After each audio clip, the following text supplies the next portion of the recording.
नमस्कार, भाग्यफल देख रहे हैं आप। आपके साथ मैं हूं चंद्रश्री राजपूत और भाग्यफल में आज हम बात करेंगे। हिंदू धर्म में गंगा स्नान को बहुत ही महत्वपूर्ण माना जाता है। मान्यता है कि गंगा स्नान करने से व्यक्ति के सभी पाप धुल जाते हैं। क्या आप जानते हैं कि गंगा स्नान से ना सिर्फ आध्यात्मिक लाभ मिलता है बल्कि इसके वैज्ञानिक फायदे भी हैं। इसी बारे में आज हमें ज्यादा जानकारी देने के लिए हमारे साथ जुड़े हैं ज्योतिष परिषद एवं शोध संस्थान अध्यक्ष ज्योतिष आचार्य डॉक्टर पुरुषोत्तम गौर जी। आचार्य जी, बहुत बहुत स्वागत है आपका। धन्यवाद। जय श्री राम, मेरे राम की जय हो। तो गंगा स्नान को लेकर आज हम बातचीत करेंगे, लेकिन उससे पहले आप हमें नंबर्स पर कॉल करिए अगर आपके मन में कोई सवाल या शंका है। हमारे नंबर है 0120-715-3787, 0120-715-3826। इन नंबर पर आप कॉल करिए और ज्यादा से ज्यादा कॉलर्स आज हमारे साथ जुड़े, इसी की उम्मीद करते हैं। आचार्य जी, आज का जो हमारा विषय है वो है गंगा स्नान के महत्व को लेकर। और हमेशा हमने ये देखा है, सुना है और देखते ही आए हैं कि गंगा में डुबकी लगाई और आपके सारे पाप धुल जाते हैं। तो क्या इंसान को पाप करते रहना चाहिए, गंगा में जाकर डुबकी लगाते रहना चाहिए और ये सोचे कि हमारे तो पाप धुल गए हैं? क्या ऐसा होता है और इसका महत्व क्या है? क्या है गंगा स्नान का महत्व? देखिए, आपने बड़ी अच्छी बात कही है। ऐसा नहीं है कि पाप किए जाए और भगवान के शिव की जटा से निकलने वाली गंगा हिमालय राज से होते हुए अपने क्षेत्र में या धार्मिक महत्व में या फिर अपने जिस भी कार्य में आप कर रहे हैं उसमें पाप करते रहे, वहां जा करके और स्नान करने से पाप धुलते हैं। ऐसा नहीं है। ये विभिन्न धार्मिक अनुष्ठानों में से गंगा भी स्नान करना एक अनुष्ठान है और ऐसी मान्यता है कि लोग गंगा स्नान करते हैं तो उनके सभी पाप से मुक्ति मिलती है। मृत्यु के उपरांत मोक्ष की प्राप्ति को लेकर के व्यक्ति दान पुण्य, धर्म पुण्य, अनेक प्रकार के जप तप अनुष्ठान इत्यादि कार्यों में रत रहता है। उसी को लेकर के उसी क्रम में, उसी कड़ी में गंगा स्नान भी एक आध्यात्मिक कार्य के रूप में देखा जाता है। वैज्ञानिक महत्व की बात करें तो देखिए, यहाँ हमारे शोधकर्ताओं ने पाया है कि आध्यात्मिक और वैज्ञानिक महत्व मां गंगा के जन्म की कई कथाएं, कई पौराणिक बातें मिलती हैं, जिसमें यह सिद्ध होता है कि गंगा जल पर अब तक कई प्रकार के शोध होने पर नेशनल बॉटनिकल रिसर्च इंस्टीट्यूट ने भी, जो लखनऊ में है, उसने भी पाया है कि गंगा के जल में बीमारी पैदा करने वाले इकोलाई बैक्टीरिया मारने की क्षमता होती है। और ये भी वैज्ञानिकों ने भी माना है कि गंगा बहती हुई आती है, इसलिए कई खनिज और जड़ी बूटियों का असर इसमें पाया जाता है। कई प्रकार के औषधीय गुण इसमें मिलते हैं। तो गंगा जल ऑक्सीजन को सोखने की अद्भुत क्षमता भी है। गंगा के पानी में प्रचुर मात्रा में सल्फर होता है, जिससे पानी लंबे समय तक खराब नहीं होता। गंगा स्नान और गंगा के पानी के पीने से वैज्ञानिक के तथ्य की बात करें तो उनके परीक्षण के बाद में पाया कि पीने से हैजा, फ्लैग, मलेरिया जैसे रोग, खतरनाक कीटाणु जो बैक्टीरिया हमारी बॉडी में डेवलप होते हैं, गंगा जल के पीने से वो नष्ट हो जाते हैं। मां गंगा को मोक्षदायिनी के रूप में माना जाता है। इसलिए पौराणिक काल से मान्यता चली आ रही है कि पापों का नाश करने के लिए, अनंत पुण्य की फल की प्राप्ति देने के लिए मां गंगा का स्नान करना चाहिए। और यदि विशेष दिन पर आप स्नान करते हैं, जैसे अमावस्या है, पूर्णमासी है, एकादशी है, ये इत्यादि पर्व हैं, इन पर गंगा स्नान करने से, कुंभ के जो मेला लगता है उसमें स्नान करने से, आप श्राद्ध तर्पण करने से पूर्वजों का आशीर्वाद प्राप्त होता है, मां गंगा का आशीर्वाद प्राप्त होता है। धार्मिक मान्यताओं के अनुसार मां गंगा की पूजा करने से चंद्रश्री जी पाप तो नष्ट होते हैं, लेकिन आपका आगे का भविष्य अच्छा बनता है। मैं वैसे ही छोटी सी एक कथा बताता हूँ। वामन पुराण के अनुसार जब भगवान विष्णु भगवान ने वामन रूप अपनाया था, उस समय एक पैर आकाश की ओर और ब्रह्मा जी ने भगवान विष्णु के चरण धोकर के जल को एक कमल में भर लिया। इस जल के तेज से गंगा का जन्म हुआ। इसके बाद ब्रह्मा जी ने गंगा को पर्वतराज हिमालय के सुपुर्द कर दिया और देवी पार्वती मां गंगा बहन बन गई। तो गंगा का जो मैं कहना चाह रहा हूं कि ये जो जल है, ये कई प्रकार से मोक्षदायिनी के रूप में काम करता है। मां पार्वती यानी देवी का आशीर्वाद मिलता है, मां गंगा भगवान शिव के जटाओं से उद्गम होता है। तो गंगा स्नान करने से आपको सभी प्रकार से लाभ मिलता है। लेकिन ये बात सही है कि आपके ज़हन से हटा दें कि आप अनेक प्रकार के पाप करें और गंगा में जाके स्नान करें, तो पाप नहीं धुलने वाले। आपके किए हुए कार्य, पुण्य धर्म के कार्य, अच्छे किसी के साथ में आपने जो कार्य किए हैं, किसी की मदद की है, किसी चीट नहीं किया, किसी धोखा नहीं किया, वो पुण्य कार्य आपके बढ़ते हैं गंगा स्नान करने से। और जब पुण्य कार्य बढ़ेंगे, पुण्य की क्षमताएं बढ़ेंगी, पुण्य जो किया है वो और बढ़ेगा, तो कहीं कहीं ज्यादा पुण्य होने से आपके पापों का जो है वो कटाक्ष होता है और उसमें धीरे धीरे कमी होती है, आध्यात्म की ओर आदमी झुकने लगता है। तो मैं इतना ही कहना चाहूंगा और सबको सलाह भी दूंगा कि पाप करके गंगा स्नान करने से आपके पाप नहीं धुलने वाले। लेकिन ये बात सही है कि मृत्यु उपरांत जो मोक्ष की प्राप्ति होती है वो गंगा के जल से होगी, गंगा के स्नान करने से होगी, गंगा में अनुष्ठान, गंगा के तट पर अनुष्ठान करने से होगी। और अनेक मनोकामना गंगा तट पर पूजा करने से, अनुष्ठान करने से होती है। व्यक्ति जब मृत्यु से आप होता है, अंतिम श्वास ले रहा होता है, तो उसके मुख में 2 गंगा की बूंद डालते हैं, गंगा जल की, तो आप देखिए वो मोक्ष को प्राप्त हो जाता है। ऐसी मान्यताएं रही है और प्राण छोड़ देता है शरीर से। ऐसी धार्मिक मान्यताएं और वैदिक परंपराओं में इसको जो है आध्यात्मिक बहुत बड़ा महत्व दिया गया है। जी।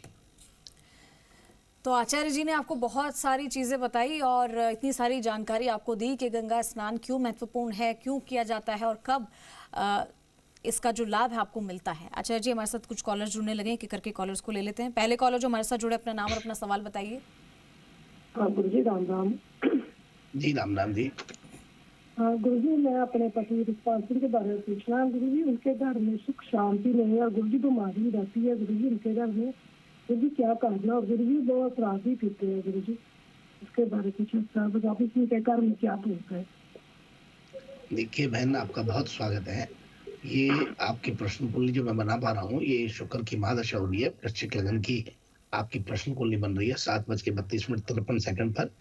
तो ये बड़ा स्पष्ट होता है कि आपके हस्बैंड थोड़ा सा डिप्रेस फील हो रहे हैं, मानसिक अवसाद उनको परेशान कर रहा है। कहीं कहीं उनके जीवन का हिस्सा बन चुकी है शराब, तो नशा नहीं करते हैं तो उनको फिर बेचैनी होने लगती है। इसके लिए मैं एक बात कहना चाहूंगा कि आप कृपा करके और अपने पति को कहें कि वो धैर्य और विवेक से काम लें। इस प्रकार के कृत करने से बचें जिनमें पैसा भी खर्च हो और स्वास्थ्य भी खराब हो रहा हो। तो ऐसे कृत करने से बचना ही चाहिए और इसके लिए दृढ़ संकल्प होना चाहिए, मन मजबूत होना चाहिए। बाकी तो परमात्मा की कृपा निश्चित मिलेगी, लेकिन मन मजबूत होना चाहिए, तभी जाकर के संभव होगा और तभी जाके ठीक होगा। तो आप कृपा करके इनके घर में जहाँ रहते हैं और नमक के पानी का पोंछा लगाएं, समुद्री नमक डाल करके पोंछा लगवाएं। गुरुवार, शुक्रवार, शनिवार 3 दिन लगाएं और बाकी संध्या के समय गूगल धूप जला के दुआ करें और इनको कहो नियमित हनुमान चालीसा का पाठ करना शुरू करें। हनुमान जी का स्वाध्याय करने से अवश्य जो है ये ठीक होने लगेंगे और उस तरफ से मन इनका हटेगा। जी जी, अगले कॉलर का रुख करेंगे। अगले कॉलर जो हमारे साथ जुड़े, अपना नाम और अपना सवाल बताएं। हेलो जी। हेलो जी जी बोलिए आप। गुरु जी, मैं जैसलमेर से बोल रहा हूँ, अमृतलाल। वो काम ही नहीं हो रहा है, होते होते अटक जाता है पीछे। अच्छा अमृतलाल जी, आपका बहुत स्वागत है। आपको कोई बात नहीं याद नहीं रहा, मैं आपको नमस्कार करता हूँ। आपको हमारे भागफल कार्यक्रम में बहुत स्वागत है और आप हमारी भारत की धरती पर संस्कारों से वहीन मत बनिए। आप किसी भी गुरुजन से, अपने माता पिता से जब भी बात करें तो प्रणाम करके, नमस्कार करके, जय श्री राम बोल के जो भी अभिवादन करते हैं उस तरह से बात को शुरू करिए, ताकि आपका सम्मान और बढ़ सके और आपका कद बढ़ सके। क्योंकि सम्मान देने से कद बढ़ता है, सम्मान लेने से तो कद बढ़ता है, लेकिन देने से बहुत ज्यादा बढ़ता है। और याद रखें कि जीवन में जितना विनम्र बनेंगे उतना आगे बढ़ेंगे। रूखा बोलने से रूखा ही सुनना पड़ता है तो दिमाग खराब होता है, काम नहीं बनते, बल्कि आपका सारे काम बिगड़ने लगते हैं और दिन खराब होता है। खैर, तो मैं आपको इतना ही कहना चाहूंगा कि आप कृपा करके अपने घर में एक जय श्री राम लिखा हुआ झंडा लगा दें और स्वास्तिक बनाए 9 इंची का प्रवेश द्वार पर, ताकि आपके काम बनने लगे। एकमात्र दुनिया में एक ब्राह्मण जाति ऐसी है जो पंडिताई करते हैं, ये पूजा पाठ करते हैं, संत बने बैठे हैं। वो लोग सबका भला चाहते हैं, चाहे वो कैसा भी व्यक्ति सामने वाला व्यवहार करे। तो हमारा वही उद्देश्य है कि आपके घर में बहुत आनंद हो, मंगल हो, तरक्की हो और समृद्धि और काम धंधे बने। इसी उद्देश्य को लेकर के आपको बता रहे हैं कि स्वास्तिक चिन्ह अपने प्रवेश द्वार पर बनाइए 9 इंच के, और प्रतिदिन गंगा जल गौमूत्र घर में छिड़कना शुरू करिए, और संध्या को गूगल धूप की धुआं करिए। आपको अमृत जी बहुत आशीर्वाद है, और ये करिएंगे तो अवश्य ठीक होगा। बहुत मंगल कामना है जी। अगले कॉलर पे जा रहे हैं। अगले कॉलर जो हमारे साथ जुड़े हैं, अपना नाम और अपना सवाल बताइए। अच्छा जी, आपको राम राम। जी राम राम जी, जय श्री राम। अच्छा जी, मैं ये जानना चाहता हूँ कि आपने परसों बताया था कि घर के मुख्य द्वार पर गणेश जी की वो फोटो होती है, तो उसके वो वास्तु दोष सब मिट जाते हैं, तो उसके बाईं तरफ पंचमुखी बालाजी की मूर्ति लगाएं। तो उसके पंचमुखी बालाजी घर में बढ़ते हुए बाएं हाथ की तरफ या बाहर निकलते हुए बाएं हाथ की तरफ लगानी चाहिए, इन दोनों ये बताएं किधर लगाएं। देखिए, सबसे पहले मैं आपको बता दूं कि हमारे ज्योतिष और वास्तु की यदि मानते हैं तो घर के मेन गेट पर भगवान गणेश की तस्वीर या फोटो या मूर्ति स्थापित करनी चाहिए। इससे इंसान को नकारात्मक ऊर्जा और वास्तु से छुटकारा मिलता है। एक तो बात ये। दूसरी बात है कि गणेश जी को विशेष तौर पर यह माना गया है कि ये सकारात्मक ऊर्जा का संचार देने वाला एक जो है ताकतवर भगवान है, सुख समृद्धि और खुशहाली देने वाला भगवान है। इनकी प्रतिमा का रंग वास्तु के हिसाब से सिंदूरिया कलर होना चाहिए, और ये खुशहाली देने वाला होता है। तो मुख्य द्वार पर सिंदूरिया कलर में पंचमुखी हनुमान जी की आप तस्वीर लगा दे या फिर मूर्ति लगा दे, पर ये लेफ्ट साइड में लगाना, गणेश जी के लेफ्ट साइड में। जहां गणेश जी को हम देखेंगे, तो जब हम देखेंगे तो हमारा गणेश जी बाहर की तरफ होते हैं, तो उनके लेफ्ट साइड में लगाइए तो अवश्य ठीक होने लगेगा, और बहुत ही शुभता का प्रतीक माना जाएगा। और कोशिश करें कि दीप रोज करें, दुआ चढ़ाएं और दीपक भी दिखाएं तो बहुत अच्छा है। बुधवार को गुड़ का भोग लगाएं गणेश जी को, मंगलवार को हनुमान जी को, तो आपके जो है बहुत कुछ अच्छा लगने लगेगा। बहुत मंगल शुभकामनाएं। अगले कॉलर का रुख करेंगे। अगले कॉलर जो हमारे साथ जुड़े, अपना नाम और अपना सवाल बताएं। पंडित जी राम राम। जी राम राम जी। राम राम पंडित जी। जी राम राम। पंडित जी राम राम। जी, आपकी आवाज आ रही है। अपना नाम और अपना सवाल बताइए। पंडित जी राम राम। पंडित जी राम 11:14 AM हैदराबाद ये उमंग है। पंडित जी, इसकी पत्रिका देखिए कैसी है, इसकी जॉब नहीं बन रही। आपका बहुत स्वागत है, और मैं आपको बताना चाहूंगा कि इनके बहुत ही इस समय मन में उथल पुथल रहती है। हालांकि शुक्र की महादशा है, लेकिन कई बार ऐसा होता है कि सब कुछ अच्छा होते हुए भी मानसिक अशांति होती है। तो इनको रोजगार 2025 में फरवरी के मध्य में या तीसरे सप्ताह में जाकर के रोजगार बैठेगा। ग्रहों की उपस्थिति लाभदायक बनी हुई है और सर्वाधिक प्रभाव देने वाली है, इसलिए कोई खास बात नहीं। आप तो इनसे नियमित रूप से शनिवार का व्रत करने के लिए कहें तो बहुत अच्छा है, और नहीं तो फिर शनिवार को सरसों का तेल लेकर के मुंह देख करके और शनि को छुड़ाने के लिए कहें, अवश्य लाभ होगा। बहुत मंगल शुभकामनाएं।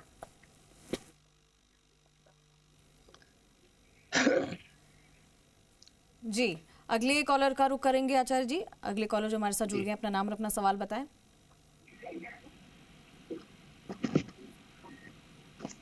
जी बोलिए। बोलिए, आपकी आवाज मिल रही है, बोलिए। हेलो जी हेलो हाँ बोलिए साहब। हेलो, गोविंद दवे बोल रहा हूँ, आपके चरणों में प्रणाम। आयुष्मान श्री राम, जय राम जय राम, मेरे राम की जय हो। गोविंद दवे बोल रहा हूँ, आपके चरणों में प्रणाम। जी आयुष्मान श्री राम, जय राम जय राम।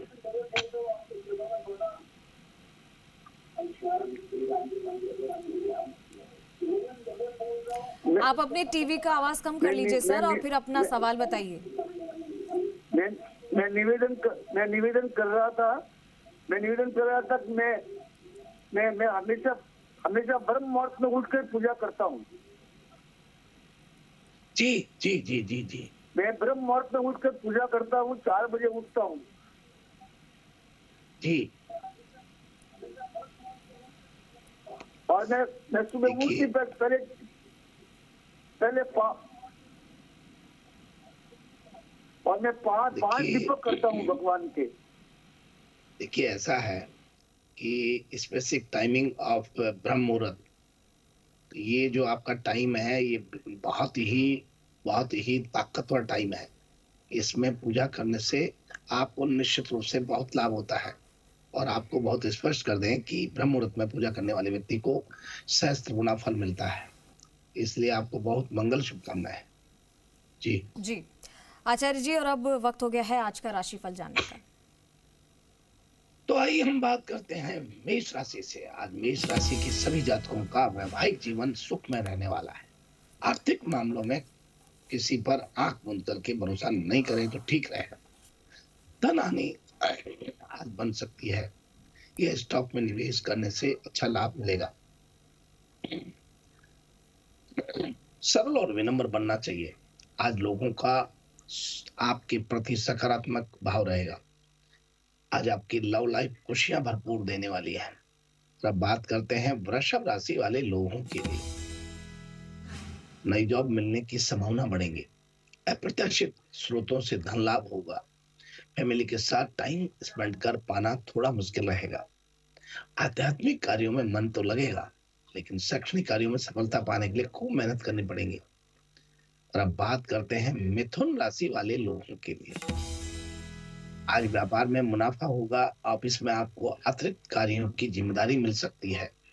शैक्षणिक कार्यों की चुनौतियों को दूर करने का प्रयास करें। आज आपकी रोमांटिक लाइफ में प्यार और खुशियां का माहौल रहने वाला है।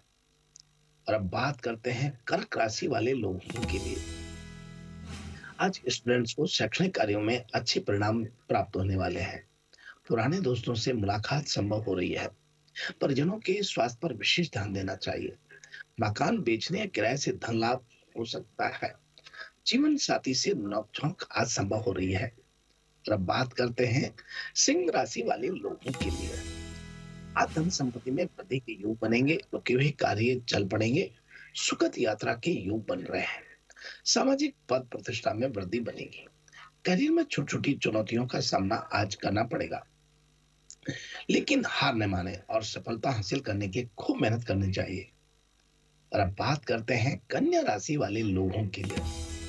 आज नौकरी कारोबार में तरक्की बनेगी और स्वास्थ्य को लेकर के मन थोड़ा चिंतित रहेगा। पारिवारिक जीवन सुख में रहेगा। जीवन साथी की बातों को नजरअंदाज ना करें और उन पर विचार करना आज आपके लिए लाभदायक रहेगा। और अब बात करते हैं तुला राशि वाले लोगों के लिए। कोर्ट कचहरी के मामले में आज विजय प्राप्त करेंगे। व्यापार में विस्तार होगा। स्वास्थ्य में उतार चढ़ाव संभव हो रहा है। लव लाइफ बढ़िया रहेगी। नए कार्यों की शुरुआत के लिए दिन शुभ रहेगा। बिना किसी विघ्न बाधा के सभी कार्य संपन्न होंगे। और अब बात करते हैं वृश्चिक राशि वाले लोगों की। भौतिक सुख सुविधाओं में जीवन गुजरने वाला है, लेकिन कुछ कार्यों में अवरुद्धता उत्पन्न होगी। विरोधी एक्टिव रहेंगे। आज क्रोध पर काबू रखना चाहिए। व्यर्थ के वाद विवाद से बचना चाहिए। स्वास्थ्य पर ध्यान देना चाहिए और हेल्दी लाइफस्टाइल आज आपको मेंटेन करनी चाहिए। अब इसी क्रम में बात कर रहे हैं धनु राशि वाले लोगों के लिए। व्यापारिक स्थितियां सुदृढ़ बनेंगी। कड़ी मेहनत का फल आज आपको प्राप्त होने वाला है। कैरियर में मनचाही सफलता आज आपको प्राप्त होगी। लंबे समय से रुके हुए कार्य सफल हो रहे हैं, लेकिन भावुकता में आकर के बहक करके कोई फैसला ना करें। क्रोध पर काबू बनाए रखें और समझदारी से फैसले लें तो ठीक रहेगा। बात करते हैं मकर राशि वाले लोगों के। तरक्की के कई मौके मिलेंगे। जीवन में जो चाहेंगे उसकी उपलब्धता प्राप्त हो रही है। समाज में सराहे जाएंगे। आज आप धन का आ बढ़ेगा। आय के नवीन स्रोत बनेंगे, लेकिन खर्चों पर नियंत्रण बनाए रखें। बेकार की चीजों पर पैसा आज आपका खर्च हो सकता है। और अब बात करते हैं कुंभ राशि वाले लोगों के लिए। आज सुखद यात्रा की है। व्यापार में वृद्धि संभव हो रही है। जीवन साथी से अनबन रह सकती है।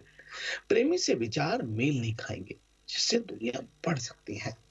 खर्च पर नियंत्रण बनाए रखें। फालतू के खर्चों से बचना चाहिए। स्वास्थ्य पर विशेष ध्यान देना चाहिए। और अब बात करते हैं मीन राशि वाले लोगों के लिए। आर्थिक स्थिति मजबूत नहीं, पारिवारिक जीवन में शुभ समाचार प्राप्त होंगे। कैरियर से जुड़े फैसले बहुत सोच समझ करके करने चाहिए। विद्यार्थियों को शैक्षणिक कार्यों में बाधाओं का सामना आज करना पड़ सकता है। स्वास्थ्य को लेकर के थोड़ी लापरवाही ठीक नहीं रहेगी। इस प्रकार से आज का हमारा अपना यह है राशिफल। जी, तो आज के विषय के बारे में भी जाना और खूब सारी जानकारी आपको आचार्य जी ने दी। आचार्य जी, हमारे साथ जुड़ने के लिए बहुत बहुत धन्यवाद। शुभ प्रभात, शुभ आशीर्वाद, मेरी राम की जय हो।